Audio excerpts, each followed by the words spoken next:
Para entender melhor a Al-Qaeda, temos que voltar lá para o início dos anos 2000. Nesse período aí, começo do século, estavam sendo formadas inúmeras facções e organizações criminosas no norte e no nordeste do país. Principalmente as do sudeste já eram bem mais consolidadas. Esses primeiros 10 anos do século XX foi marcado pela ascensão tanto do PCC quanto do CV no cenário nacional de comércio de entorpecentes. Conforme essas duas facções foram adentrando em território do norte e do nordeste, vários outros grupos foram se organizando para tentar detê-los, entendeu? Para tentar impedir que esses dois grupos grandes do sudeste adentrassem o nordeste e tomassem o negócio que os caras tinham lá. Primeiramente foi formada uma facção chamada Estados Unidos, lá na Paraíba, que a princípio não tinha problemas com o comando de São Paulo. Era uma organização ali que se fechou para evitar que crescesse o CV e o PCC, mas não tinha problema com os caras. Áreas como o litoral nordestino, galera, são muito importantes para o mercado de entorpecentes. Primeiro porque são regiões bem populosas e com um alto turismo. Segundo que o nordeste brasileiro é importantíssimo na rota de entorpecentes para a Europa. Se você observar bem no mapa, na verdade precisa ser bem, tá muito claro. O nordeste brasileiro é o ponto mais próximo da Europa que tem no Brasil, o que favorece a exportação de entorpecentes pelos portos dessa região e facilita o ganho de dinheiro. Claro,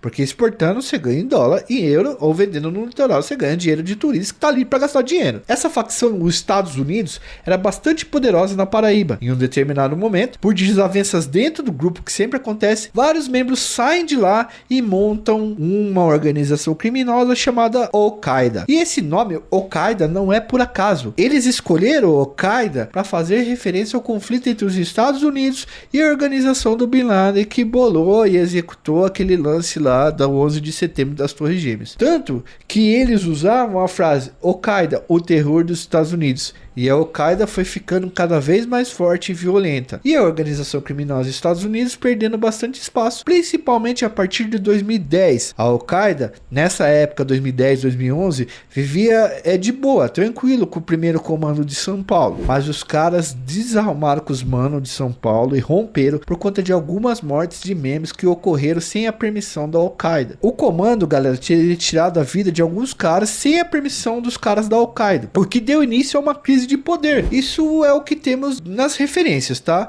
Mas há outras versões de por que esses caras desarrumaram. Segundo o Bruno Paes Manso e a Camila Nunes Dias, no livro A Guerra, a Ascensão do PCC e o Mundo do Crime no Brasil, o comando de São Paulo expandiu os negócios para trabalhar no atacado, lá no norte e no nordeste, e acabou patrocinando e entrando na treta com grupos menores do norte e do nordeste. Então, quanto mais os caras avançavam lá, mais esses grupos do norte e do nordeste tentavam combater e resistir aos caras. Mas o Al-Qaeda foi crescendo bastante na Paraíba e dominando inúmeros bairros, além da maior parte dos presídios ali do estado. Galera, o movimento de crescimento, junto à treta com o comando da capital aqui de São Paulo, fez com que os homicídios na Paraíba e toda a região nordeste aumentasse de forma exponencial. Segundo o que nós fomos buscar no Atlas da Violência, que é um tipo de publicação feita pela IPEA, em 1998 o estado da Paraíba registrava 20 casos de homicídio por cada 100 mil habitantes. Já em 2011, 2012, a época do auge dessas organizações, o número de homicídios chegou a 42,5 casos de homicídio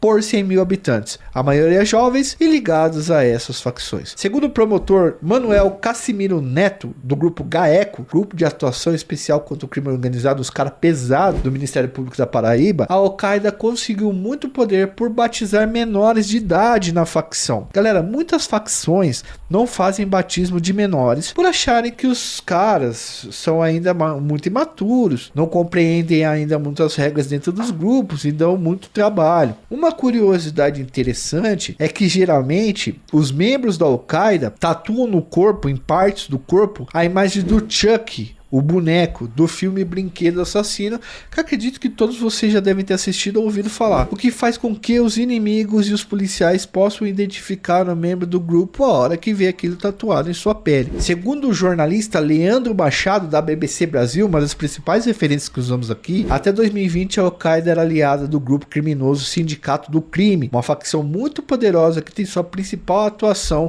no Rio Grande do Norte, e aparentemente o que a gente pôde pesquisar, ela é maior maior do que a Al-Qaeda. A gente não encontrou informações se essa aliança dura até hoje, como nós falamos para vocês no começo do vídeo, mas ela foi feita para impedir que mais pessoas se batizassem pelo comando da capital. Fortalece ali e não deixa os caras se batizarem para não deixar o comando da capital crescer ali na região. Segundo o delegado Blas Morrone, que ficou à frente da chefia da delegacia de narcóticos da Paraíba e que acompanhou por muito tempo o crescimento do grupo criminoso ali nas redondezas, ele diz que em determinado momento parte do grupo, né, da Al-Qaeda passou a questionar os métodos do chefe da Al-Qaeda, que era o André Quirino da Silva, conhecido como Fão, um dos principais líderes do grupo e um dos líderes mais sanguinários. Segundo o delegado, Fão tem um comportamento extremamente violento e é um homem muito perigoso. Esses caras que abandonaram a Al-Qaeda por conta do Fão formaram outros grupos dissidentes. Esses dissidentes formaram um grupo, um braço da Al-Qaeda chamado Al-Qaeda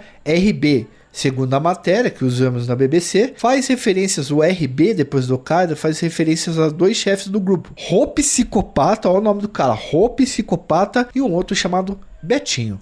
Por sua vez, algum tempo depois, o Ro Psicopata e Betinho foram expulsos da Al-Qaeda RB e a facção mudou de nome para Nova Al-Qaeda. Essas mudanças de nome, dissidências, são muito comuns entre as facções criminosas. Então muita gente diz que a Al-Qaeda não existe mais, que agora é só Nova Al-Qaeda, que agora é Al-Qaeda RB e tal. De acordo com as brigas e interesses dos grupos internos, eles vão se separando ali em vários núcleos e formando várias outras facções e grupos. A gente achou confuso também algumas coisas, tá? Mas segundo o promotor, novamente citando, o promotor Manuel Cassimiro Neto do GAECO, que atuou durante muito tempo investigando os caras, ele disse que a facção ou as facções não tem uma estrutura hierárquica muito bem definida ali na Paraíba. É meio pulverizado. Atualmente, galera, as informações que constam, que a gente conseguiu checar e tal, nós encontramos que a Al-Qaeda, ela age não somente na Paraíba, mas segundo o Ministério Público e várias outras investigações, ela também age em certos lugares em Pernambuco. Em nossas pesquisas,